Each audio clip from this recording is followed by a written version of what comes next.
और आइए शुरुआत कर रहे हैं आज की सबसे बड़ी खबर के साथ, जिस पर सबसे ज्यादा हंगामा हो रहा है।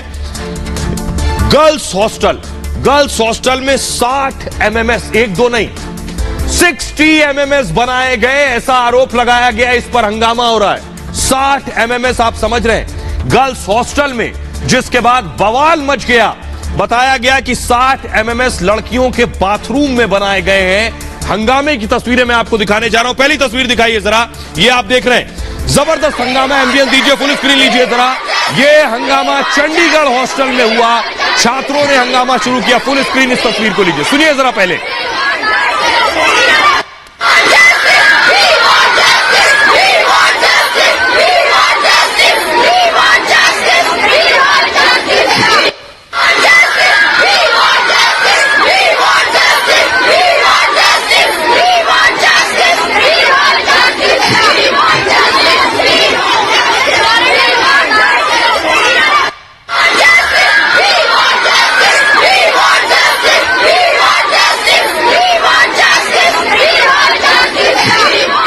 ये आज रात के हंगामे की तस्वीरें। एक और तस्वीर मैं आपको दिखाने जा रहा हूं, ये देखिए जरा।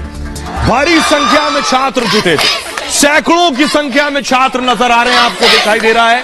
सभी छात्र इंसाफ की मांग कर रहे हैं, कह रहे हैं we want justice. Full screen लीजिए जरा। एमएमएस बनने के बाद यह हंगामा हुआ।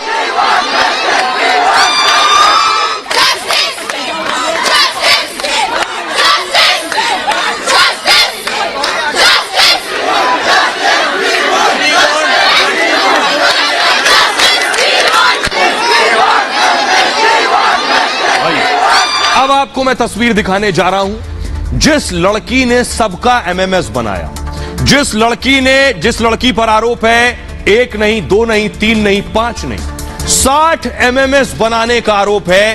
वो है ये लड़की। तस्वीर हम आपको दिखा नहीं सकते हैं पूरी।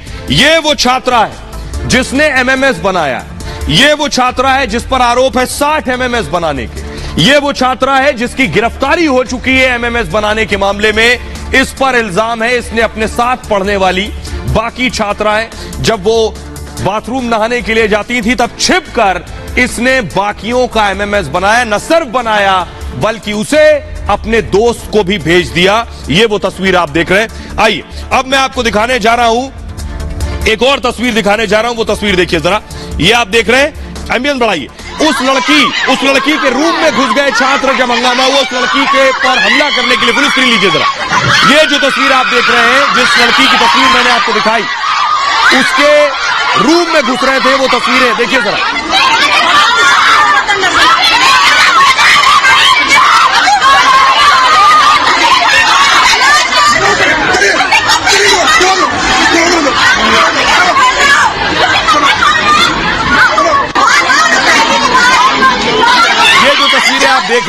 ये जो तस्वीर आप देख रहे हैं, जिस छात्रा ने एमएमएस बनाया, छात्र उस छात्रा के रूम में, हॉस्टल रूम में घुस गए।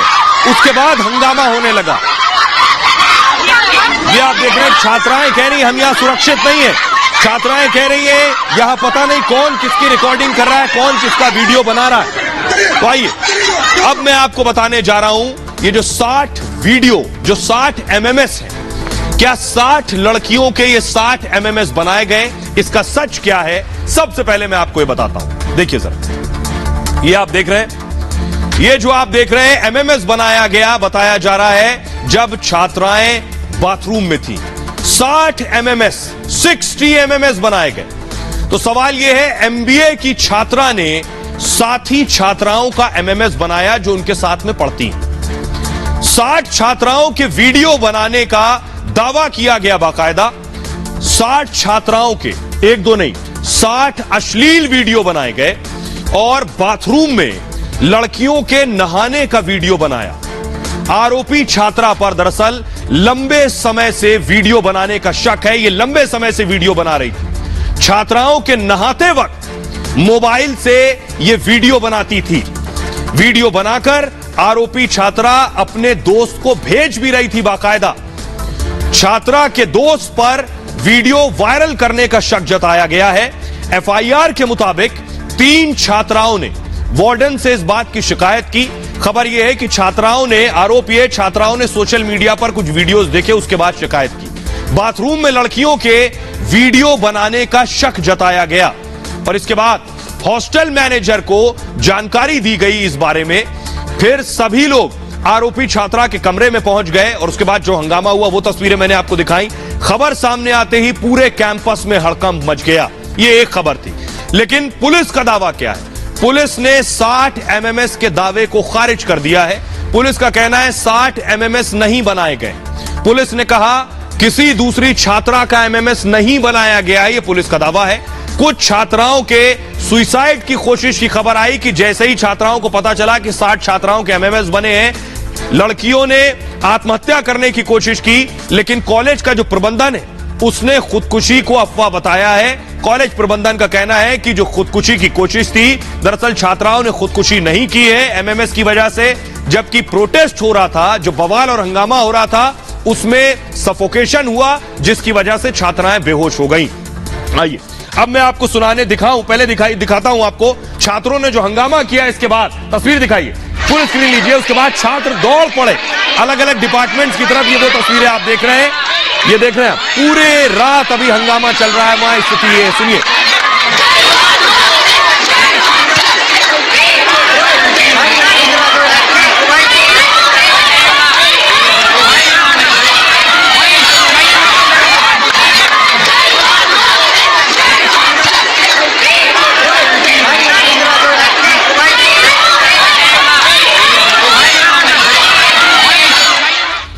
आइए अब आपको सुनवाता हूं। ये जो छात्र हंगामा कर रहे हैं, प्रदर्शन कर रहे हैं, जो छात्र कह रहे हैं हमें इंसाफ चाहिए, क्योंकि उन्हें डर लग रहा है यूनिवर्सिटी में, उन्हें खौफ है कि कब कौन कहां से उनका वीडियो बना रहा है, उन्हें नहीं पता।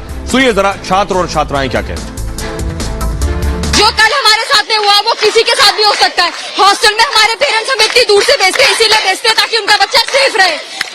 हॉस्टल और पुलिस की ओर से जो कुछ भी अभी तक आपको कहा गया है, समझाया गया, उससे आप लोग संतुष्ट हैं? कुछ नहीं मैम, सब कुछ झूठ है। एवरीथिंग इज लाई, सब कुछ झूठ है। अच्छा, पुलिस और यूनिवर्सिटी की ओर से आपको क्या कहा गया अभी तक? मैम वो झूठ बोल रहे हैं, इसके अलावा और कुछ नहीं करे। वो झूठी दिलासा देने के अलावा और कुछ नहीं कर रहे। मना किया जा रहा है, मना किया जा रहा है। हम बस चाहते हैं कि अच्छे तरीके से जांच हो, जो भी हो आईने की तरफ साफ हो ये केस। एसपी सर ने खुद बोला, एसपी सर ने बोला कि सिर्फ उस लड़की की वीडियो अपलोड हुई है, जो कि सरासर गलत है। वीडियो में उस लड़की ने साफ खुद ब खुद कन्फेस किया है। तो सुसाइड की बात आ रही है, पुलिस कह रही है कि कोई सुसाइड अटेम्प्ट नहीं। दो सुसाइड हुए हैं। तो आपने छात्रों को सुन लिया, लेकिन बाकायदा इस हंगामे के बाद कॉलेज ने यूनिवर्सिटी बंद कर दी है। आखिर कॉलेज ने यूनिवर्सिटी बंद क्यों की, बड़ा सवाल यह है। ये आप देख रहे हैं, ये नोटिस है, चंडीगढ़ यूनिवर्सिटी का नोटिस है। 19 तारीख और 20 तारीख को पढ़ाई नहीं होगी कॉलेज में। सवाल यह है कि आखिर क्यों यूनिवर्सिटी बंद की गई है। सवाल और आरोप यह भी लग रहे हैं, क्या यूनिवर्सिटी कुछ छिपाने की कोशिश कर रही है। लेकिन अब मैं आपको बताता हूं इस एमएमएस कांड का मास्टरमाइंड कौन है। उसकी तस्वीर मैं आपको दिखाऊंगा, लेकिन उससे पहले मैं आपको बताता हूं इसका मास्टरमाइंड है कौन दरअसल, और उसके पीछे की वजह क्या है वो भी आपको बताऊंगा। पहले देखिए जरा, ये आप देख रहे हैं, दरअसल हुआ क्या कि लड़की को बुलाकर सवाल जवाब उससे किए गए। तो आरोपी लड़की ने शुरू में अपनी गलती नहीं मानी, वो स्वीकार नहीं कर रही थी कि उसने कोई गलती की, सिर्फ अपना वीडियो बनाने का दावा किया। उसने कहा मैंने बाकी लड़कियों का वीडियो नहीं बनाया, सिर्फ अपना वीडियो बनाकर भेजा है। आरोपी ने खुद अपना वीडियो जारी किया है, ऐसा उसने कहा। बाद में आरोपी लड़की ने अपना गुनाह कबूल कर लिया है। किसी लड़के के इशारे पर वीडियो बनाने की उसने बात मानी है, और शिमला का रहने वाला है लड़का, उसने यह बताया जिसके कहने पर उसने वीडियो बनाया है। वार्डन ने कहा उसी लड़के को वीडियो भेजा गया है जो इस लड़की का दोस्त है। उस लड़के के बारे में और जानकारी नहीं दी लड़की ने। आरोपी छात्रा ने कहा लड़के को वो नहीं जानती है, तो फिर आखिर किस तरह की दोस्ती थी, कब से वीडियो बना रही है, इसका भी जवाब लड़की ने नहीं दिया है। वार्डन के सस्पेंड करने की धमकी पर लड़की ने अपनी गलती स्वीकारी और यूनिवर्सिटी प्रबंधन ने पुलिस के पास शिकायत दर्ज कराई, जिसके बाद पुलिस ने आरोपी छात्रा को गिरफ्तार कर लिया है। ये जो छात्रा है ये अरेस्ट हो गई है। पुलिस ने धारा 354C और आईटी एक्ट के तहत इसके खिलाफ केस दर्ज किया है। धारा आईपीसी की 354C का मतलब है स्त्री के प्राइवेट कार्य की फोटो खींचना और उसे सार्वजनिक करना। पहली बार दोषी साबित होने पर 1 से 3 साल की सजा है इसके तहत, और दूसरी बार दोषी साबित होने पर 3 से 7 साल तक की सजा का प्रावधान है। आईटी एक्ट में आईटी एक्ट की धारा भी लगी है, तो आईटी एक्ट में कंप्यूटर से जुड़े अपराध शामिल हैं। साथ ही साथ छात्रा के मोबाइल को फोरेंसिक जांच के लिए भेज दिया गया है। आइए अब आपको मैं सुनवाता हूं, सुनिए वो पूरी बातचीत, इस छात्रा की एक्सक्लूसिव बातचीत मैं आपको सुनवाने जा रहा हूं, जब वार्डन ने इस आरोपी छात्रा को पकड़ा जिस पर एमएमएस बनाने का आरोप है, और उससे कबूलवाया कि आखिर तुमने ये वीडियो कब बनाया, कैसे बनाया, किसके कहने पर बनाया। सुनिए। इसका पूरी अरफनंगी करो, इसकी बनाओ वीडियो, भेजो मेरे कागज, पोस्टर बनवाए हम इसके, बेशर्म के। किसने बोला तेरे को वीडियो बनाने के लिए? अपॉलॉजी लेटर मेरे को दे दे, तेरे इंसिडेंट रिपोर्ट बनेगी, तेरे को सस्पेंड करेंगे आज ही, कंसर के पास भेज दे तेरे को। क्यों पुलिस मारो की तरफ, फिर कंप्लेंट करते हैं कि वार्डन थप्पड़ मारने को बोलती है। कितना गंदा काम, घिनौना काम कर रही है तुम। इनकी क्या इज्जत नहीं है किसी की? फिर क्यों करती, किसके कहने पे करती है? तेरा बहुत बुरा हाल कर देंगे बाहर। किसने बोला तेरे को बनाने के लिए? किसने बोला? वहां डीएसडब्ल्यू में तेरे मुंह से सब कुछ बुलवा लेना उन्होंने। कौन लड़का है वो, कहाँ का है वो?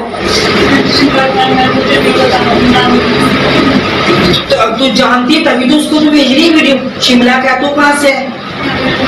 ये वो तेरे को जानता, तेरा पुराना यार दोस्त है वो। फिर देखो उसका क्या डर कि उसके कहने पे तो इनकी सबकी इज्जत उछाल रही है। यहाँ पढ़ता है वो? हाँ, कौन है लड़का वो? क्यों भेजते उसको इनकी वीडियो बना के? क्यों भेजती है? वहां तेरा पुलिस में केस देना है डीएसडब्ल्यू वालों ने। तू बनाती क्यों है? तेरे से उस लड़के का नंबर भी लेंगे, उस लड़के का तेरे से सब कुछ पूछेंगे, उसके घर तक पहुंचना, तेरे घर तक मैं तेरे को हॉस्टल में बिल्कुल नहीं रखूंगी। इसका इंसिडेंट रिपोर्ट बनेगी, फिर मैं मेरे से बात करती हूँ। क्यों करूँगा प्लीज, क्यों शुरू करना? इतना गंदा काम कर रही है तुम। क्या पड़ा तो कब से इनका कर रही है सबका? कब से बना रही है इनकी वीडियो सबकी? मेरे को सच बता, सब कुछ सच बोल दे यहाँ पे बैठ के, सब कुछ सच बोल दे। कौन है लड़का वो? क्या लगता है तेरा? कुछ नहीं लगता, तेरे को जानता है वो। तो आपने सुन लिया, वार्डन छात्रा से कबूल करवा लिया कि वो लड़की किसी और लड़के के लिए वीडियो बनाकर भेज रही थी। अब ये जांच का विषय है कि सिर्फ अपना वीडियो ही भेजा है या बाकी छात्राओं का भी वीडियो भेजा है। लेकिन वो लड़का कौन है, अब उसकी तस्वीर मैं आपको दिखाने जा रहा हूं। ये है वो लड़का, ये है वो लड़का जिस पर आरोप है। फुल स्क्रीन लीजिए जरा ये तस्वीर। इस लड़के पर आरोप है, लड़की ने कहा यही वो लड़का है जिसके कहने पर वीडियो बनाया। लड़की का कहना है यही वो लड़का है जिसके कहने पर ये एमएमएस बनाकर लड़के को भेज रही थी। क्या यही लड़का है जिसने एमएमएस सार्वजनिक किए हैं? क्या यही लड़का है जिसने एमएमएस वायरल किए हैं? इसकी गिरफ्तारी हो गई है। बड़ी खबर यह है, उधर लड़की की गिरफ्तारी हो चुकी है, इधर इस लड़के की गिरफ्तारी हो चुकी है। इस लड़के का यही फोटो लड़की के मोबाइल के व्हाट्सएप पर डीपी था। तो ये लड़के की गिरफ्तारी हो गई है। इस लड़के के कहने पर ही लड़की ने वीडियो बनाया है। इतना ही नहीं, इसी लड़के के कहने पर लड़की ने बहुत से वीडियो उसमें से डिलीट कर दिए। उसका भी स्क्रीनशॉट सामने आया है, दिखाइए जरा। ये स्क्रीनशॉट्स हैं लड़की के मोबाइल, लड़के के मोबाइल पर, जिसमें लिखा है स्क्रीनशॉट फोल्डर डिलीट, जिसमें लिखा है शॉट सेंड कर दिया गया है। ये जो चैट आप देख रहे हैं, फुल स्क्रीन अगर इसे लीजिए, ये जो आप देख रहे हैं चैट, ये चैट वो है जो बताया जा रहा है कि जिसमें ये उसने मैसेज करके बताया है इसे डिलीट कर दो। आइए अब आपको बताता हूं, मास्टरमाइंड की गिरफ्तारी हो चुकी है। ये मास्टरमाइंड कौन है, कौन है ये मास्टरमाइंड जिसकी गिरफ्तारी हुई है, उसके बारे में आपको बताता हूं। तस्वीर आप देख रहे हैं, ये है वो लड़का जिसकी गिरफ्तारी हुई है। हॉस्टल वार्डन ने छात्रा के मोबाइल की दरअसल जांच की। आरोपी छात्रा के मोबाइल से फोटो वीडियो डिलीट मिले। इस दौरान आरोपी के मोबाइल पर लगातार कॉल आ रहे थे, जिसके बाद हुआ क्या, हॉस्टल मैनेजर को छात्रा पर शक हुआ कि आखिर कौन फोन कर रहा है बार बार। मैनेजर ने आरोपी छात्रा को कॉल उठाने को कहा, जो फोन कर रहा है उसका फोन उठाओ। फोन उठाया गया तो वार्डन ने छात्रा के फोन को स्पीकर पर डलवाया, स्पीकर ऑन करवाकर छात्रा से कहा बात करो। मैनेजर ने छात्रा से वीडियो फोटो मंगवाने को कहा इस लड़के से कि इससे वीडियो और फोटो मंगवाओ। दूसरी तरफ से अश्लील वीडियो के स्क्रीनशॉट भेजे गए। मैनेजर की सख्ती के बाद छात्रों ने आरोप कबूल कर लिया। छात्रा ने कि उसने क्या किया है। आरोपी छात्रा ने अपने दोस्त को वीडियो मैसेज दरअसल भेजे थे। शिमला में रहता है आरोपी का दोस्त और इसका नाम है सनी मेहता। सनी मेहता की गिरफ्तारी हो चुकी है। सनी के कहने पर ही छात्रा ने ये सारे वीडियो बनाए थे। विवाद होने पर वीडियो फोटो डिलीट करवा दिए गए। पुलिस ने सनी को शिमला से दरअसल गिरफ्तार कर लिया है और गिरफ्तारी के बाद पुलिस उसे शिमला से बेशक चंडीगढ़ लेकर आएगी। आइए अब मैं आपको सुनवाता हूं कि सुनिए जरा। आरोपी ने दोस्त का नाम लिया, जो छात्रा थी। इस छात्रा से जब कबुलवाया गया तो इसने दोस्त के बारे में भी बताया और उसका फोटो भी अपने मोबाइल पर दिखाया। सुनिए जरा। सब में देखा है, शाजिया में भी देखा है। मुझे पता मैं क्या एक्शन लेना चाहती हूँ। मैं एक्शन में ना अब बता दो क्या हुआ करना। तो आपने दरवाजा क्यों बंद किया था इधर का? दरवाजा क्यों बंद किया? पुलिस से वही अब हम लोग को कंप्लेन करना पड़ेगा। अगर सच बता दो तो ये बात यही खत्म हो जाएगी। और ऐसा कुछ मत करना। हमें बता दो, वीडियो बनाइए। It's okay. आप अगर प्रेशर होगा बनाइए, बोल दो पुलिस से बात आएगी। फालतू में आपका नाम बनाइए। बट आपने क्यों खुद एक लड़की हो, आपको नहीं पता? किसी लड़के ने बोला आपको? बाहर से आया होगा बोला। किसने बोला था? मैंने पता नहीं कौन है। नहीं देखो, आप सेशन बता दो। कोई नहीं, शांत हो जाओ। इसने आपको प्रेशर किया था, प्रेशराइज किया था इसको करने के लिए? एक मिनट, यूनिवर्सिटी का लड़का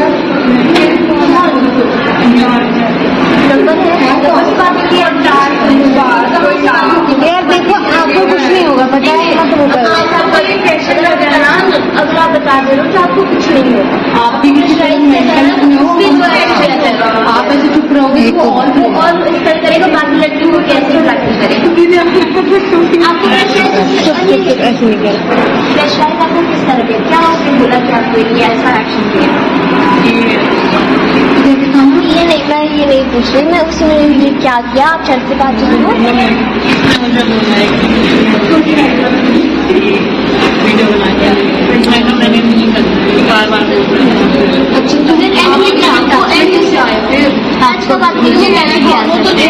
ये वो आरोपी लड़की जिससे वहां की बाकी छात्राएं सवाल जवाब कर रही हैं। उन्होंने पूछा तुमने किसके कहने पर वीडियो बनाया, तो उस छात्रा ने पहले तो वो घबराई, उसके बाद मोबाइल के व्हाट्सएप में जाकर उसने उसकी डीपी दिखाई इस छात्र की। इस छात्र की भी गिरफ्तारी हो चुकी है। पुलिस पूरी तरह से एक्शन में है। ये आप देख रहे हैं, पुलिस एक्शन मोड में है। भारी संख्या में जो प्रोटेस्ट हो रहा है उसे संभालना पुलिस के लिए बड़ी चुनौती पेश हो रही है। अब सुनिए जरा यूनिवर्सिटी के जो वाइस चांसलर हैं वो क्या कह रहे हैं और पुलिस अधिकारी एसपी क्या कह रहे हैं। सुनिए दोनों को। ये बात स्पष्ट कर देना चाहता हूं कि चंडीगढ़ विश्वविद्यालय के किसी भी विद्यार्थी ने ऐसी कोई घटना नहीं हुई, ना उन्होंने ऐसा कोई कोशिश भी की है। मैं ये भी बता दूं कि ये जो सोशल मीडिया पे कहा जा रहा है कि 60 बच्चों की एमएमएस बनाई गई है और वो भेजी गई है किसी को, तो इसके बारे में जो प्रिलिमिनरी इन्वेस्टिगेशन चंडीगढ़ यूनिवर्सिटी की अपनी टीम ने की है और उस बच्चे का जिस पे इल्ज़ाम लगाया जा रहा है और उसका जो मोबाइल है उसको चेक किया गया है, तो ये पाया गया है कि उस लड़की ने अपनी ही कुछ फोटोज और कुछ वीडियो जो हैं अपने किसी बॉयफ्रेंड के साथ शेयर की हैं। इसके अलावा उसके मोबाइल फोन से और कोई किसी प्रकार का जो मटेरियल है वो नहीं मिला है। लेकिन फिर भी ये मैं बता दूं कि पुलिस को ये केस दे दिया गया है ताकि इसकी तह तक पहुंचा जा सके। अगर आप सीक्वेंस ऑफ इवेंट्स देखें जो अब तक की इन्वेस्टिगेशन में आता है, जो हमारी अब तक की जो हमने जो स्टूडेंट है जिसके बारे में बात हो रही है, हमारे जो उससे इंटरेक्शन भी हुआ है, जो हमने इन्वेस्टिगेशन किया है, उसमें ये बात साफ आती है कि जो वीडियो है वो सिर्फ उसकी अपनी है, उसके अलावा किसी और की कोई वीडियो नहीं है। ना ही स्टूडेंट ने खुद बताया है कि उसने किसी और की वीडियो बनाई है। इसके अलावा जो भी इक्विपमेंट्स हैं, फोन इक्विपमेंट है, कुछ भी और है, उनको ऑलरेडी हम कस्टडी में ले चुके हैं और उनको फोरेंसिक एग्जामिनेशन के लिए आज ही भिजवाया जा रहा है। जो अब तक की तफ्तीश है उसमें ये बात साफ जाहिर होती है कि वीडियो जो है वो सिर्फ उस लड़की की अपनी है, उसके अलावा किसी और की कोई वीडियो नहीं है। और बवाल इतना बड़ा था, एक यूनिवर्सिटी में 60 वीडियो की खबर और आरोप के बाद इस पर बेशक मुख्यमंत्री भी एक्शन में थे और दिल्ली के मुख्यमंत्री भी एक्शन में थे। देखिए जरा, भगवंत मान ने लिखा, चंडीगढ़ यूनिवर्सिटी की घटना सुनकर दुख हुआ, हमारी बेटियां हमारी शान हैं, घटना की उच्च स्तरीय जांच के आदेश दे दिए हैं, जो भी दोषी होगा उसके खिलाफ सख्त कार्रवाई होगी। कैप्टन अमरिंदर सिंह ने लिखा, चंडीगढ़ यूनिवर्सिटी में हुई घटना शर्मनाक है, दोषियों को कड़ी से कड़ी सजा मिलनी चाहिए। अरविंद केजरीवाल ने लिखा, यह बेहद संगीन और शर्मनाक है, सभी दोषियों को कड़ी से कड़ी सजा मिलेगी, पीड़ित बेटियां हिम्मत रखें, हम सब आपके साथ हैं। यह अरविंद केजरीवाल ने लिखा। आइए अब आपको सुनवाता हूं शिक्षा मंत्री क्या कुछ कह रहे हैं और बीजेपी नेता मनजिंदर सिंह सिरसा क्या कह रहे हैं। ये सिर्फ र्यूमर फैलाए जा रहे हैं कि किसी ने सुसाइड जो अटेम्प्ट वो किया है। हाँ, एक लड़की पर एफआईआर हमने रजिस्टर की है, उसको अरेस्ट भी किया है। जो ये मामला सामने आया कि उसने अपनी वीडियो बनाई, किसी और की बनाई या आगे फॉरवर्ड किया, वो भी पार्ट ऑफ इन्वेस्टिगेशन है। पहले तो हम सबको ये समझना होगा कि ये जितना आसान केस लग रहा उतना है नहीं, इसमें बहुत डीप रूटेड कोई ना कोई कॉन्स्पिरेसी और एक गैंग इन्वॉल्व है। तो इसके पीछे भी सच्चाई क्या, इस पीछे एक वीडियो है या और भी हैं, और अगर हैं तो एक आदमी के बस में नहीं है, ये बहुत बड़ा गैंग रहा होगा। और आइए अब एक बहुत बुनियादी सवाल है, वो ये कि जिस छात्रा ने वीडियो बनाया उसकी उम्र होगी 20, 21, 22 साल। ये जो उम्र है, ये उम्र बहुत खतरनाक है। बच्चों के हाथ में मोबाइल है आजकल, इसलिए बहुत जरूरी है उन बच्चों को ये बताना कि मोबाइल से क्या कुछ परेशानियां सामने खड़ी हो सकती हैं। जाने अनजाने में शायद बच्चों को मोबाइल से इन गतिविधियों के बाद यह अंदाजा नहीं होता है कि इससे जो इसके रिपरकशन होंगे, जो असर होंगे, वो किस तरह के, कितने खतरनाक और ऐसे हो सकते हैं जो पूरी जिंदगी बर्बाद कर दें, न सिर्फ बच्ची की, छात्रों की, बल्कि पूरे परिवार के लिए मुश्किलों का वक्त आ जाए। ऐसा मैं क्यों कह रहा हूं, इसलिए बहुत जरूरी है इन बातों को समझना। बच्चे घंटों स्मार्टफोन पर आजकल बिता रहे हैं और इससे बच्चों में मोबाइल की लत और ज्यादा बढ़ रही है। एडिक्शन हो रहा है बच्चों में, घंटों स्मार्टफोन पर बच्चे पढ़ रहे हैं और आजकल स्टेटस सिंबल भी मोबाइल बन गया है कि किसके बच्चे के पास कौन सा फोन है। अभिभावक बच्चों को महंगे फोन भी दिला रहे हैं और मोबाइल में हर तरह की चीज मौजूद है। आपको नहीं पता आपका बच्चा क्या देख रहा है, मोबाइल से क्या कर रहा है। मोबाइल में हर तरह की जानकारी होती है, उसकी कोई लिमिटेशंस नहीं है। इसलिए बहुत जरूरी है कि हर वक्त बच्चों पर नजर रखें। बेशक ये मुश्किल काम हो, लेकिन आप हिस्ट्री में जाकर बहुत सी चीजें चेक कर सकते हैं। बच्चे क्या देख रहे हैं इस पर भी नजर रखना बहुत जरूरी है। गैर जरूरी एप्स को ब्लॉक कर दें अगर बच्चे छोटे हैं। व्हाट्सएप, फेसबुक जैसे साइट्स जरूरी ना हो तो दूर रहें। सोशल मीडिया का छात्रों की पढ़ाई पर सबसे ज्यादा असर पड़ता है। फोन की हिस्ट्री हमेशा चेक करते रहें, चाहे वो किसी ऐप से जुड़ा ही क्यों ना हो। घर से बाहर रहने वाले बच्चों पर नजर रखना सबसे ज्यादा मुश्किल काम है। इसलिए कई छात्र देर रात तक चैटिंग करते हैं, वीडियो गेम खेलते हैं। बेशक उन पर नजर नहीं रख रहे हैं, आप नजर नहीं रख पा रहे हैं तो उन्हें जरूर बताएं कि क्या चीज करने से बचें, क्या चीज आपके लिए बहुत ज्यादा खतरनाक हो सकती है। इस तरह के जो एमएमएस कांड है, यही एक सबक है बच्चों को बताने के लिए भी और उन्हें समझाने के लिए भी कि एक छोटी सी गलती पूरी जिंदगी बर्बाद कर सकती है। मोबाइल पर क्या देखते हैं इसकी जानकारी जरूर रखें, सही गलत की जानकारी अपने बच्चों को दें। मोबाइल चलाने का एक टाइम फिक्स कर दें अगर बच्चे घर पर रहते हैं। बच्चों से हमेशा बात करते रहें कि वो क्या कर रहे हैं, किससे बात कर रहे हैं, मोबाइल में क्या क्या करते हैं। जितना हो सके उसे जानने की कोशिश करें। बच्चों की पसंद नापसंद की भी जानकारी रखें। साथ ही साथ माता पिता बच्चों को ज्यादा से ज्यादा वक्त दें, यह बहुत जरूरी है। एंड्रॉयड की जगह उन्हें साधारण फोन भी दे सकते हैं। आइए अब आपको सुनवाता हूं दिल्ली महिला आयोग की अध्यक्ष स्वाति मालेवाल क्या कह रही हैं, उन्हें सुनिए। क्वेश्चनेबल फोटोज को लीक करा है और वायरल कर दिया है, तो ये बहुत ही ज्यादा शर्मनाक है। लड़की मुझे बताया जा रहा है अरेस्ट हो चुकी है, पर मैं चाहती हूँ कि इस लड़की को सख्त से सख्त सजा होनी चाहिए। साथ में इसको अगर किसी और ने भी साथ दिया है इस संगीन जुर्म करने के लिए, तो उनको भी सजा होनी चाहिए।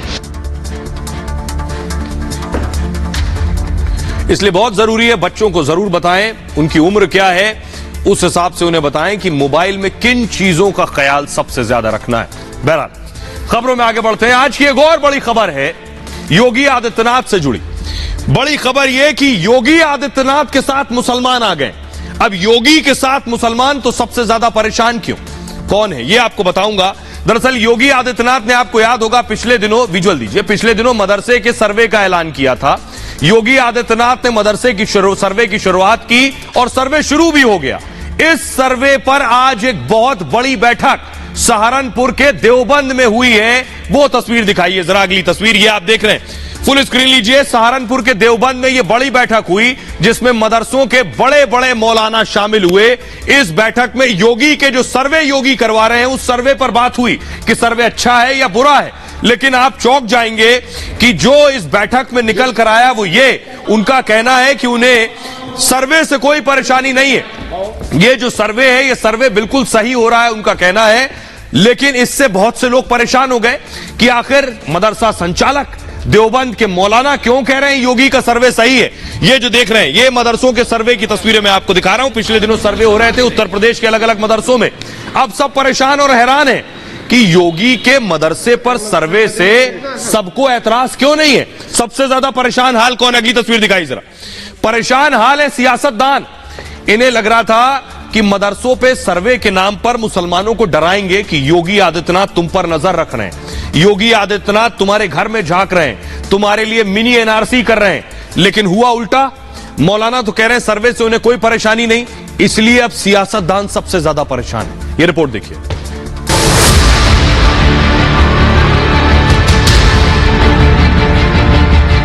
सर्वे करना उनका हक है। अगर कोई सर्वे के लिए आता है उसके साथ मुकम्मल ताउन करना चाहिए, मदद करनी चाहिए। सरकार कर रही है तो अब जो करेंगे उसके बाद क्या करेंगे आप देखना। इसलिए हम तो उनका स्वागत करते हैं, उन्हें करने में कोई हर्ज नहीं है। सर्वे सिर्फ मदरसों का क्यों करें, सबका कराइए ना। मदरसा गवर्नमेंट की जमीन पर है, नाजायज है उस मदरसे को आपको खुद तोड़ देना चाहिए। अगर गवर्नमेंट तोड़ती है उसका हक है। योगी आदित्यनाथ ने मदरसों की व्यवस्था का सर्वे क्या शुरू किया, विपक्ष ने छाती पीटना शुरू कर दिया। इस जमात में विपक्ष के साथ ही मुसलमानों को मिल्कियत समझने वाले कुछ मौलाना भी। जोर शोर से योगी को मुसलमान विरोधी बताने का एजेंडा चलाया जा रहा है। लेकिन इस सियासी छीटाकशी के बीच आम मुसलमान सीएम योगी के साथ खड़ा है, जिसे इस सर्वे से कोई ऐतराज नहीं। हमारी तो सब किताबें खुली हुई हैं, जो लिखा हुआ है वही सब कुछ है, इसलिए छुपाने की जरूरत नहीं, जो हकीकत है वो बताओ। और आइए अब आपको बताते हैं कि सर्वे पर मुसलमान योगी के साथ हैं। अब लोगों को पच नहीं रहा है, अच्छा नहीं लग रहा है कि आखिर ये उल्टा दांव कैसे पड़ गया। ये देखिए जरा, ग्रेड हटाइए। देवबंद में आज हुआ क्या, आज बैठक में क्या हुआ ये आपको बताता हूं। बड़ी बैठक थी। ऐसा लग रहा था सियासतदानों को कि बड़े बड़े मदरसों में बैठक होगी, ये सब योगी के खिलाफ होगी, यही वो चाहते हैं, 2024 के चुनाव पास आ रहे हैं। लेकिन हो तो उल्टा गया। गैर मान्यता प्राप्त मदरसों के प्रतिनिधि शामिल हुए दरअसल इस बैठक में। सम्मेलन को मौलाना अरशद मदनी भी इस सम्मेलन में मौजूद थे। अरशद मदनी जमीयत उलेमाए हिंद के प्रमुख हैं और बैठक के बाद मीडिया को उन्होंने जानकारी दी कि क्या क्या बातचीत हुई। तो अब देखिए अरशद मदनी ने कहा क्या। अरशद मदनी ने कहा मदरसों का सर्वे सरकार का हक है। बिल्कुल उल्टी बात, ओवैसी इसके उलट बात कह रहे थे। अरशद मदनी कह रहे हैं ये तो सरकार का हक है। अरशद मदनी ने कहा कोई सर्वे आता है तो मदद करनी चाहिए उसकी। योगी का सर्वे सही है, इसमें कुछ गलत नहीं है। जहां सर्वे हुआ कोई नकारात्मक खबर नहीं है वहां से। मदरसा अगर सरकारी जमीन पर तो बिल्कुल उसे तोड़ दीजिए। अब ये सियासतदानों को अच्छी नहीं लगेगी बात ये, क्योंकि वो तो कुछ और ही मोड में थे, कुछ और ही चाह रहे थे। योगी का डर और योगी का खौफ दिखाना चाह रहे थे, क्योंकि डर दिखाकर ही वोट मिलता है। आप वोटर को डराएंगे तभी वो आपको वोट देगा, उसी पर थे। लेकिन यहां उल्टा हो गया। महमूद मदनी इससे पहले क्या कह चुके हैं, उन्होंने कहा इससे पहले दिल्ली में जमीयत उलेमाए हिंद की मीटिंग हुई थी और सड़क पर उतरकर विरोध नहीं करेंगे, उन्होंने कह दिया था। मदरसों का सर्वे सही तरीके से किया जाना चाहिए। 10 सितंबर से यूपी में मदरसों का सर्वे चल रहा है दरअसल, और गैर मान्यता प्राप्त मदरसों की जानकारी जुटाई जा रही है इस सर्वे में। इन बैठकों से साफ है कि सर्वे पर मुसलमान योगी के साथ हैं। अब सियासतदानों को इससे कुछ नहीं मिलने वाला है। अब जरा सुनिए अरशद मदनी ने आज क्या कुछ कहा बैठक के बाद। सर्वे करना उनका हक है। अगर कोई सर्वे के लिए आता है उसके साथ मुकम्मल ताउन करना चाहिए, मदद करनी चाहिए और उसका जवाब देना चाहिए। और अब तक जितने हमारे इल्म में हैं जो सर्वे करने के लिए आए हैं उनका किरदार सही रहा है। किसी जगह से कोई गड़बड़ी की खबर नहीं है हमारे पास, इसलिए हम तो उनका स्वागत करते हैं, उन्हें करने में कोई हर्ज नहीं। मैंने आपसे एक बात कही कि अगर मदरसे की ज़मीन आपकी नहीं है, अगर आपने मदरसा पहाड़ी ज़मीन के ऊपर जो गवर्नमेंट की ज़मीन है, आपने जंगल की ज़मीन के ऊपर मदरसा बना लिया है, ग्राम पंचायत की ज़मीन पर मदरसा आपने बना लिया है, तो वो मदरसा गवर्नमेंट की ज़मीन पर है, नाजायज़ है, नाजायज़ है। उस मदरसे को आपको खुद तोड़ देना चाहिए। अगर गवर्नमेंट तोड़ती है उसका हक है। सोचिए, अरशद मदनी साहब तो योगी वाली बात कर रहे हैं, तो अब देखिए कौन कौन बहुत परेशान है, कौन कौन क्या क्या कह रहा था सियासतदान। अब आपको ये दिखाता हूं, देखिए जरा, ये आप देख रहे हैं योगी के साथ अरशद मदनी और महमूद मदनी है उनकी बात के साथ। लेकिन यहां सियासतदान क्या कह रहे थे, देखिए। ओवैसी कह रहे थे ये सर्वेक्षण नहीं मिनी एनआरसी है। ओवैसी कह रहे थे मदरसे अनुच्छेद 30 के अनुसार बने हुए हैं और कुछ मदरसे यूपी मदरसा बोर्ड के अधीन है। उन्होंने कहा सरकार हमारे अधिकारों में हस्तक्षेप कर रही है। सोचिए, ओवैसी कह रहे थे सरकार अधिकारों में हस्तक्षेप कर रही है और अरशद मदनी कह रहे हैं तो सरकार का हक है। अब आप समझिए, ये तो उल्टा हो गया सियासतदानों के लिए। सर्वे के बहाने मुसलमानों को परेशान कर रहे हैं। अरशद मदनी ने कहा हमें कोई परेशानी नहीं, आइए सर्वे कीजिए, जो पूछेंगे हम बताएंगे। अब देखिए, अखिलेश यादव भी परेशान थे। अखिलेश ने कहा किसी भी सम्मानित धार्मिक मजहबी स्थान का सर्वे करवाना यदि न्यायपूर्ण नहीं है तो यह आस्थाओं को गहरी चोट पहुंचाता है। इंसाफ सबसे बड़ा धर्म होता है, यह अखिलेश ने कहा था। मायावती कह रही है मदरसों पर बीजेपी की टेढ़ी नजर है। उन्होंने कहा सर्वे के नाम पर हस्तक्षेप कर रहे हैं। सोचिए, अरशद मदनी महमूद मदनी ने नहीं कहा कि हस्तक्षेप कर रहे हैं, वो तो खुले दिल से इस्तकबाल कर रहे हैं, स्वागत कर रहे हैं, आइए सर्वे कीजिए। लेकिन सियासतदान परेशान है कि योगी की हां में हां ना होने चाहिए किसी भी कीमत पर। स्कूल की बदतर हालात सुधारनी चाहिए, यह कहा मायावती ने। ये सियासतदान परेशान थे। आइए अब आपको सुनवाता हूं। असदुद्दीन ओवैसी रिपब्लिक की समिट में आए थे, तब उनसे मदरसे से जुड़े ही सवाल किए गए, सुनिए जरा। आप बताइए सिर्फ मदरसों का सर्वे क्यों हो रहा है भैया? आप मिशनरी स्कूल का सर्वे कराइए, आरएसएस के स्कूल्स का करवाइए, गवर्नमेंट के स्कूल्स का करवाइए, कितनी बिजली है, कितने टॉयलेट हैं, आप सबका कराइए ना, सिर्फ इनका क्यों सर्वे करा रहे हैं आप? और वो भी आप 1 महीने का टाइम, आपके साथ पुलिस का एस्कॉर्ट है। आप क्वेश्चन देखिए, क्या क्वेश्चन पूछ रहे हैं आप भाई। हमारे धर्मेंद्र प्रधान जो एजुकेशन मिनिस्टर है, उनके मंत्रालय ने यूआईडीएसी का एक सर्वे कर दिया, रिकॉग्नाइज अनरिकॉग्नाइज पूरे स्कूल मदरसों का। वो सर्वे केंद्र सरकार के पास से ले लीजिए आप, मगर एक टारगेटेड सर्वे करके आप पूरे देश में मैसेज देना चाह रहे हैं कि ये मदरसे देश के लिए प्रॉब्लम है, इन मदरसों में आतंकवादियों की ट्रेनिंग होती है, जबकि ये झूठ है, भाजपा का प्रोपेगेंडा झूठ है। इन्हीं मदरसों से ही देश को अंग्रेजों की गुलामी से आजादी मिली। बात सर्वे की थी और कहां की बात देखिए सियासतदान कहां जोड़ देते हैं। सिर्फ हंगामा खड़ा करना ही मकसद होता है। आइए अब आपको बताते हैं ये सियासतदान दरअसल परेशान क्यों है। इसके पीछे सबसे बड़ी वजह है यूपी का चुनाव। देखिए जरा, यूपी का चुनाव दरअसल उत्तर प्रदेश में 20% से ज्यादा मुस्लिम आबादी है, मोर देन 20%। अब तक उत्तर प्रदेश की सियासत का केंद्र मुसलमान रहा है, चाहे समाजवादी पार्टी हो, बीएसपी हो, मुस्लिम वोट बैंक की लड़ाई है। कौन कितना मुस्लिम वोट बैंक ले जाए, उन्हें लगता है यही जिता देंगे। लेकिन अब तक पिछले कई चुनाव से ऐसा हो नहीं रहा। मुस्लिम समर्थन से यूपी की सत्ता बनती और बिगड़ती रही, यह दौर रहा। बीजेपी के आने के बाद हुआ क्या, सत्ता के सारे समीकरण बदल गए। मुस्लिम कोर वोटर ना होने पर भी बीजेपी सत्ता में आ गई, इसलिए मुस्लिम वोट बैंक की लड़ाई पीछे हो गई। विपक्ष बीजेपी को हमेशा मुस्लिम विरोधी बताता रहा, इससे फायदा होता है। बीजेपी के नाम से आप डराइए मुसलमानों को, खौफ दिखाइए कि ये आएगा तो खा जाएगा, ये आएगा तो ये करेगा, तो जब मुसलमान डरेगा तो डर की वजह से वोट देगा इन सियासी दलों को। इसलिए बीजेपी का और योगी का खौफ और डर दिखाइए। अब एक बार फिर सियासत के समीकरण बदल रहे हैं। बीजेपी के समर्थन में मुस्लिम समुदाय का एक बड़ा तबका आ रहा है, वो भी समझ रहे हैं कि सर्वे उनकी भलाई के लिए हो रहा है, फायदा उन्हें ही होगा। विपक्ष बीजेपी को मिले मुस्लिम समर्थन से सबसे ज्यादा परेशान है। मुसलमानों के ठेकेदारों को अब जमीन खिसकती नजर आ रही है।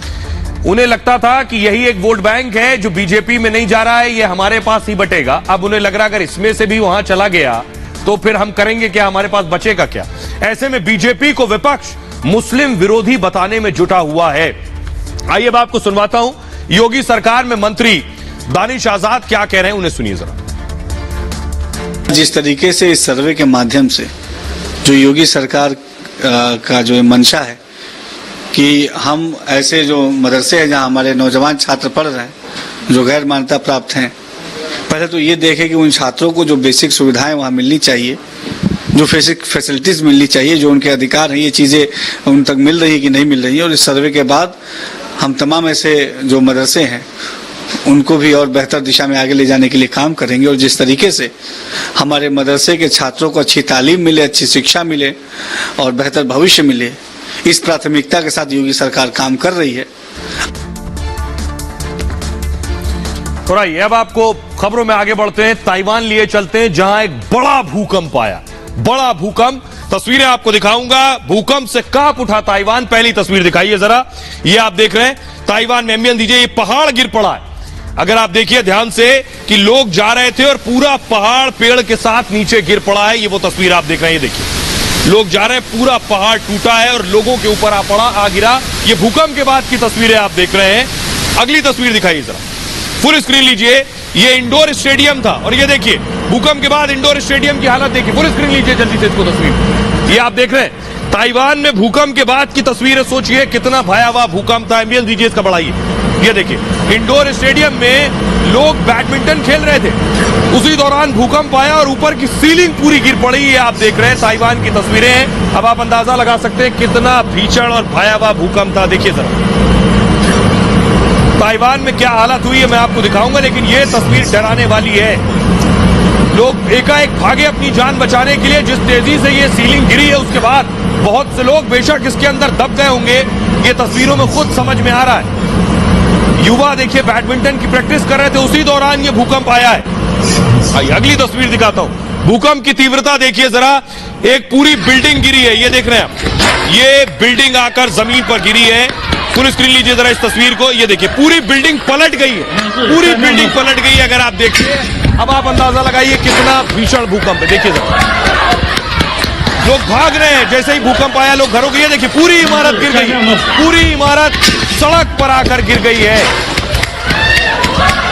लोग भाग रहे हैं इधर उधर, एकदम से हड़कंप मच गया, घबराए डरे सहमे लोग दौड़ने लगे, भागने। देख रहे हैं पूरी इमारत आकर सड़क पर गिरी है, रोड पर पूरी इमारत का मलबा गिरा है।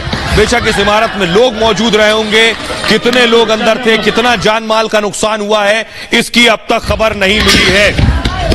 आइए एक और तस्वीर दिखाता हूं। इस तरह की बहुत सी तस्वीरें आई हैं ताइवान से, कितना भीषण भूकंप था। ये देखिए, ये आप देख रहे हैं अंदर लाइट हिल रही। फुल स्क्रीन लीजिए जरा, सोचिए क्या आलम रहा होगा दफ्तर के अंदर जिस वक्त, ये देखिए जरा भूकंप से लाइट हिल रही है। देखिए लोग दफ्तर छोड़कर भाग खड़े हुए, डरे सहमे लोग, घबराए लोग दफ्तर छोड़कर भाग गए। ये देखिए पूरी सीलिंग हिल रही है, रॉड्स हिल रहे हैं, लाइट्स लैंप्स हिल रहे हैं। ताइवान की तस्वीरें, डरा देने वाली तस्वीरें। सोचिए तो सिर्फ ऑफिस के लैंप नहीं हिल रहे थे। अगली तस्वीर दिखाइए। ये बिल्डिंग आप देख रहे हैं, पूरी बिल्डिंग झुक गई है, पूरी इमारत आप देख रहे हैं, बहुमंजिला इमारत, पूरी इमारत झुक गई है एक तरफ। फुल स्क्रीन लीजिए जरा, ये जो तस्वीरें हैं ये बता रही हैं, अब आप अंदाजा लगा सकते हैं किस तरह का भूकंप रहा होगा ताइवान में। देखिए पूरी इमारत एक तरफ झुक गई है। बेशक इस इमारत मल्टी स्टोरी बिल्डिंग है, इसमें लिफ्ट होगी, लोग रहते होंगे। देखिए अफरा तफरी बाहर आपको नजर आ रहा है। देखिए एक छोटी सी एम्बुलेंस भी खड़ी हुई है। एम्बुलेंस की जो स्टेयर्स लगाई गई है, जो सीढ़ियां हैं, वो भी वहां तक पहुंचने की स्थिति में नहीं है कि ऊपर से लोगों को उतार सके। ये ताइवान की एक तस्वीर मैं आपको दिखा रहा हूं। आइए एक और तस्वीर मैं आपको दिखाऊंगा। सिर्फ इमारत नहीं गिरी है, सिर्फ इमारत तिरछी नहीं, पूरी मेट्रो हिल गई, वो मैं आपको दिखाने जा रहा हूं। ये देखिए, ये मेट्रो जा रही है, पूरी मेट्रो शेक हो रही है। अगर आप देखिए, फुल स्क्रीन लीजिए जरा इसको, पूरी मेट्रो हिल रही है, शेक हो रही है भूकंप से। जिस वक्त भूकंप आया मेट्रो में लोग मौजूद थे, देखिए कैसे हिल रही मेट्रो, पूरी ट्रेन। ये देखिए पूरी ट्रेन हिल रही है, खड़ी हुई थी प्लेटफॉर्म पर, लोग बैठे थे प्लेटफॉर्म पर, इंतजार कर रहे थे अपनी बारी का, अपनी ट्रेन का, और उसी वक्त मेट्रो हिलने लगी, बहुत से लोग गिर गए उस वक्त। अब सोचिए क्या खौफ का मंजर रहा होगा, लोगों में कितने डरे और सहमे हुए लोग होंगे। अगली तस्वीर दिखाओ, एक ब्रिज पूरा गिर गया है, ये तस्वीर दिखाई जरा। ये ब्रिज आप देख रहे हैं, ये ब्रिज आगे से गिर गया है नीचे की तरफ, पूरा ब्रिज ढह गया है। ये वो तस्वीरें आप देख रहे हैं, ये देखिए नीचे की तरफ पूरा ब्रिज भूकंप के झटके के बाद तबाह और तहस नहस हो गया। आइए अब आपको बताता हूं कितनी तबाही हुई है, कितना नुकसान हुआ है ताइवान में। ताइवान एक छोर पर चीन से लड़ने की तैयारी कर रहा है, दूसरी तरफ ये भूकंप का झटका देखिए जरा।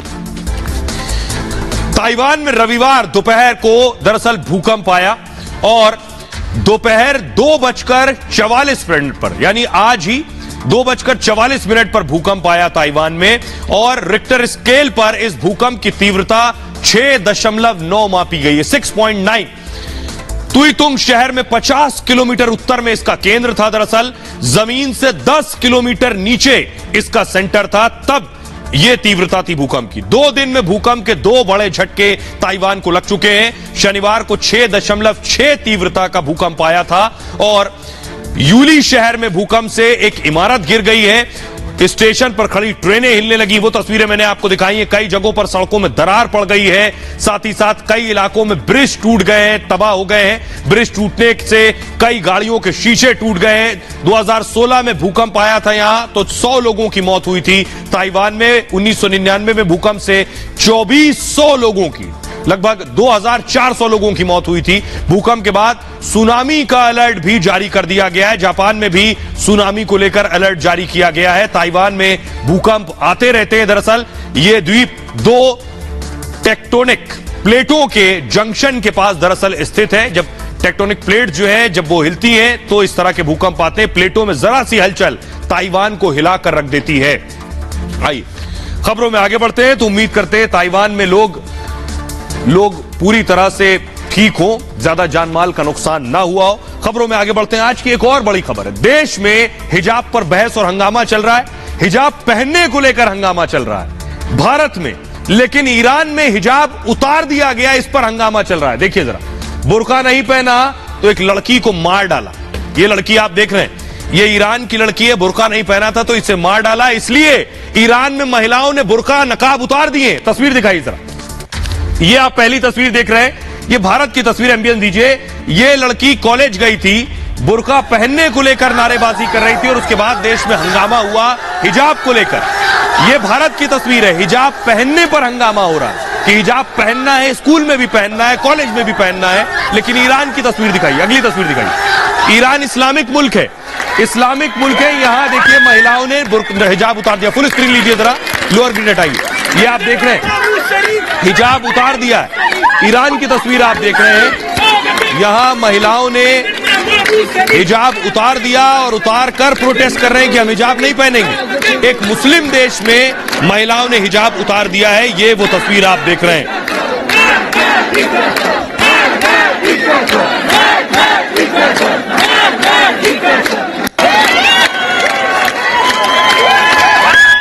अब आइए आपको बताता हूं हिजाब उतारा क्यों। वजह है ये लड़की जिसे आप देख रहे हैं, ये लड़की दरअसल हिजाब नहीं पहने थी।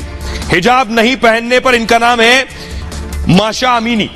माशा अमीनी ईरान में हिजाब नहीं पहनी थी तो पुलिस ने इन्हें गिरफ्तार कर लिया। अगली तस्वीर दिखाइए।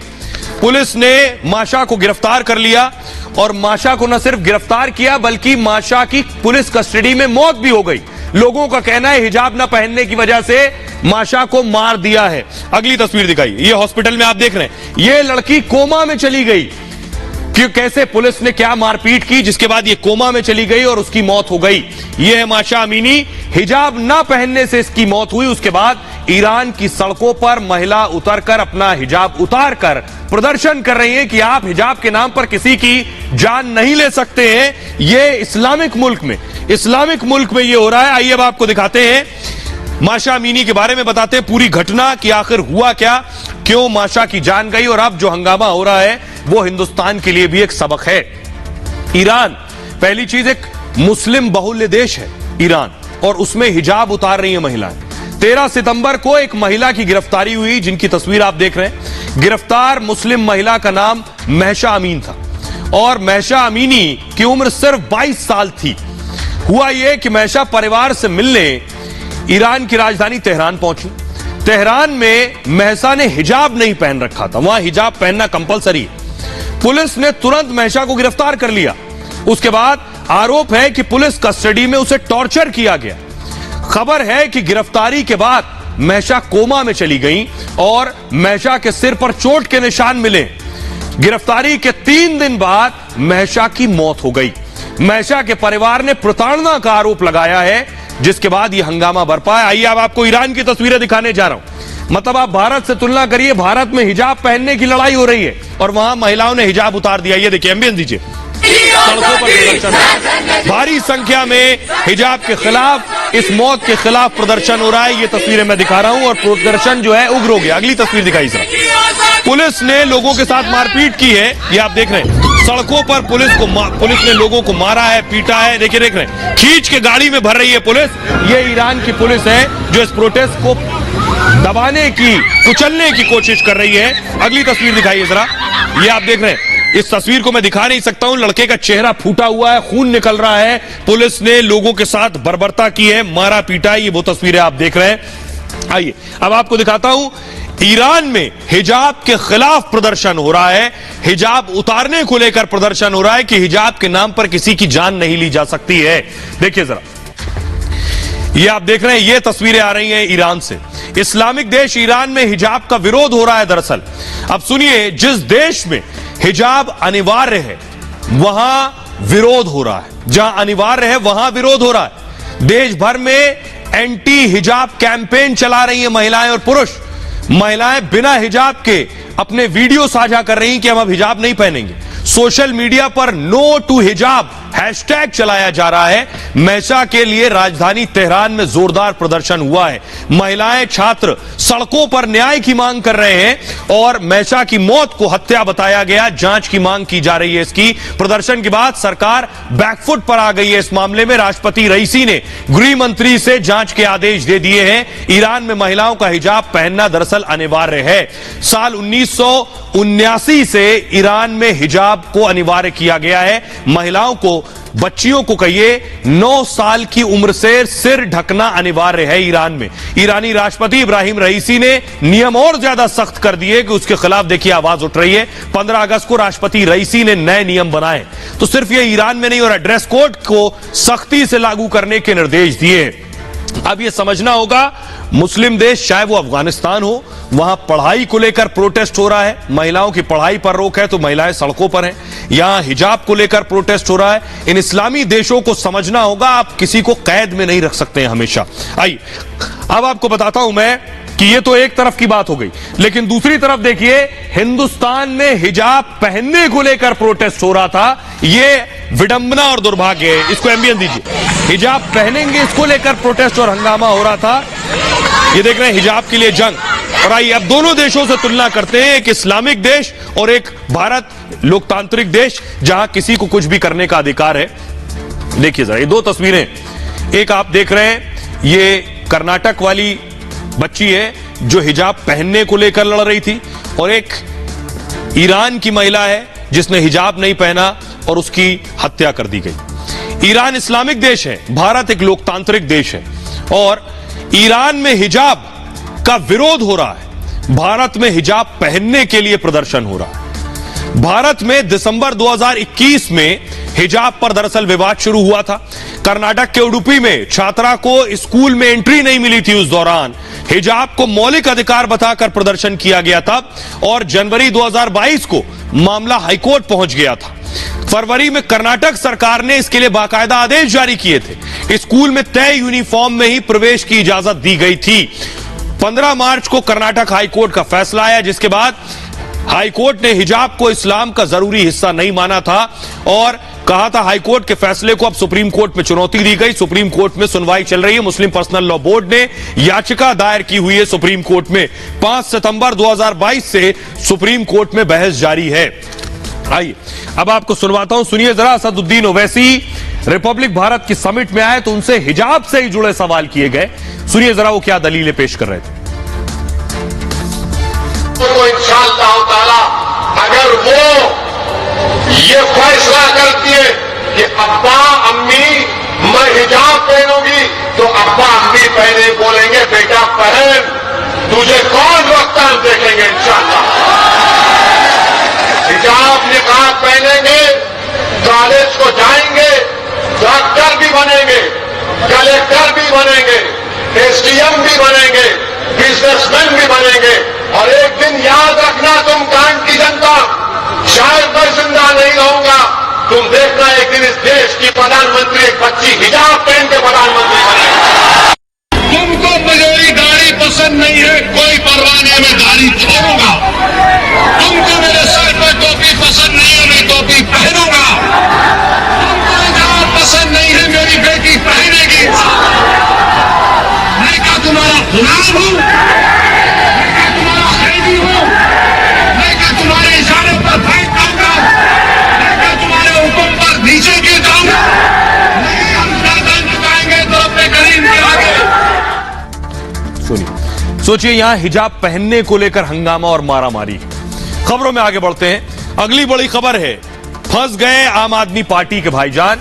अमानतुल्ला फिलहाल गिरफ्तार करे जा चुके हैं। तस्वीर दिखाइए, अमानतुल्ला के अरेस्ट के विजुअल आप देख रहे हैं। अमानतुल्ला आम आदमी पार्टी के विधायक, स्ट्रॉन्ग, केजरीवाल के करीबी माने जाते हैं। इस पर हंगामा बरपा, 4 दिन की कस्टडी में है। अगली तस्वीर मैं आपको दिखाने जा रहा हूं, जब एंटी करप्शन की टीम पहुंची अमानतुल्ला के गढ़ ओखला में तो किस तरह से उनके साथ बदसलूकी हुई है। इसको फुल स्क्रीन लीजिए और एम्बियंस दीजिए इसका जरा।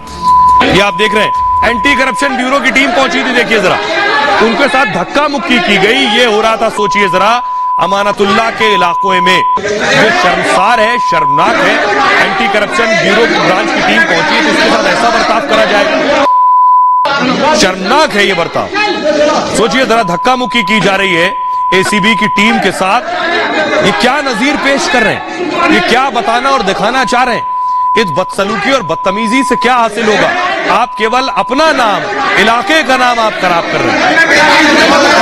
ये आप देख रहे हैं किस तरह से धक्का मुक्की की जा रही है। अमानतुल्ला के घर पहुंचे थे वो, जिसके बाद एसीबी की टीम के साथ ये बदतमीजी की गई है। आइए अब मैं आपको बताता हूं, दरअसल अब मामला आगे बढ़ गया है। एक लाल डायरी बरामद हुई है जो अमानतुल्ला, पिलर ग्राफिक से जल्दी से, एक लाल डायरी बरामद हुई है अमानतुल्ला के करीबी के घर से। ये लाल डायरी बरामद हुई है। अब इस लाल डायरी में है क्या? दरअसल एंटी करप्शन ब्यूरो को रेड के दौरान 2 डायरियां मिली हैं। अमानतुल्ला के करीबी कौसर के घर से यह डायरी मिली है। लाल डायरी में पैसों के लेन देन का जिक्र है और डायरी में हवाला के पैसे की जानकारी है।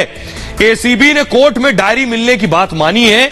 एसीबी ने बताया डायरी में 4 करोड़ कैश दिया गया, यह लिखा हुआ है। एंट्री आम आदमी पार्टी विधायक अमानतुल्ला खान के नाम पर है कि 4 करोड़ कैश। डायरी में बिहार के नाम से अलग अलग एंट्री है और लाखों रुपए बिहार भेजने का भी जिक्र किया गया है। डायरी में जीयूजे 5 करोड़ 60 लाख कैश की एंट्री है। जीयूजे क्या है? जीयूजे को गुजरात माना जा रहा है कि गुजरात में 5 करोड़ रुपए भेजे गए। करोड़ों रुपए गुजरात भेजने की आशंका जताई जा रही, गुजरात में चुनाव होने।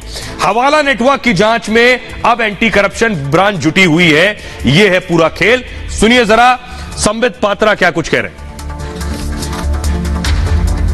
एक बात मुझे समझ में नहीं आती है, ये सीबीआई, ईडी, ये सारे लोग इनको पहले से बता देते हैं कि इनके कौन से मंत्री के घर में रेड होने वाला है। दो तरफा बातें करते हैं। एक तो कहते हैं कि जो भारतीय सरकार है वो सबको डरा के रखती है, ये सारे कठपुतली हैं जी ये सीबीआई वाले, और फिर बोलते हैं हमें तो सीबीआई वाले आके सब बता देते हैं कि अगला जो है ये जो इनका ट्रांसपोर्ट मंत्री है गहलोत, उसके घर में रेड होने वाला, मतलब। तो शराब के बाद अब बात आगे बढ़ चुकी है, हवाला तक आ गई है। बहरहाल ये भारत की बात है में इतना ही। आप अपना बहुत ख्याल रखिए। एक छोटे से ब्रेक के लिए रुक रहे हैं, लौट रहे हैं कुछ और बड़ी खबरों के साथ।